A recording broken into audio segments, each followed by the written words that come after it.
speak less and listen more, and try to think before you speak back. You got to go watch the new course that just completed the two-part series. It speaks to the 10 mistakes that leaders make, because once the fall comes around, you're going to find that most industries start to get really busy, and you're ramped up, you're busy in the day-to-day, and you may not be evaluating your people as much as you would be when it's quiet. But all this really talks about is identifying those individuals that align well with your core values and with your organizational goals.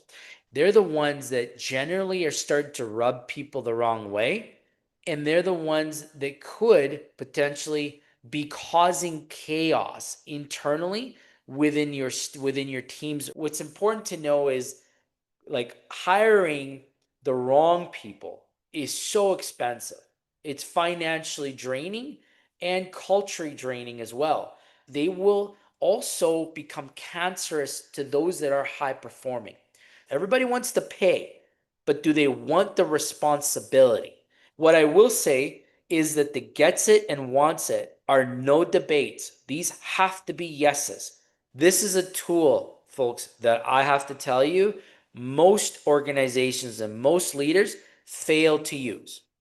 It is something that I have seen so many times when I go to introduce it.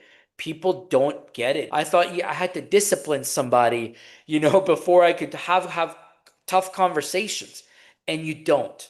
It's easy to talk about this kind of stuff and even know how to do it, but it's a lot harder to actually take the action and actually do it. I think when we do a lousy job in the first 90 days of communicating the expectations, well, you're setting them all actually up for failure down the road. It's Yeah. easy in 90 days to see that people are showing up on time or they're late. It's easy. Like, those are the obvious ones. Focus on the ones that have more substance. Like, are they gelling well with your team? Are they going above and beyond by maybe learning outside of the role that they were hired to do? Some people wait and they don't make those decisions because they think that it's going to be uncomfortable. They think it's going to hurt the organization. Do not delay it. Do not make excuses. Like, don't drag this out longer than it needs to be. Get your ducks in an order. Do it with dignity. Maintain the person's self-esteem, because trust me, the longer you keep them in the role, you're hurting them as much as they're hurting your business. You may not see it that way, but it has been proven. The individuals will move on to do other things and they're going to be fine. Waiting 6 months to fix a 90-day problem is the wrong way of doing it. You're going to know in 90 days, take action. Don't delay it. Well, the longer you keep them around, they're destroying your culture. And the worst results you're going to get. If you invest more and more training or knowledge, it just don't won't work. You don't need to sit there and wait to fire somebody and then start to recruit. I always tell leaders, when it comes to evaluating your team, you should make it a habit of interviewing at least one person a month. Say, we're going to talk about it in 90 days.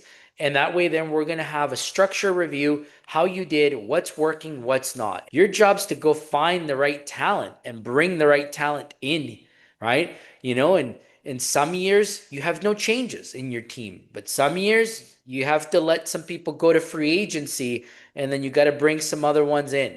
Sometimes it's like an elephant in the room, right? So everybody knows that person is underperforming, or the rest of the team is complaining about them or something like that. What you need to make sure that you do is stay consistent in delivering the actions around that 90-day performance improvement plan. The worst thing that you could do is say and do nothing, right? If you don't tell them that there is something being done, that's when people will become more annoyed and more upset at the leadership. So be transparent. Like, just don't give them a whole lot of information, but be okay to say, hey, I see it. We're working on it. I know this is happening.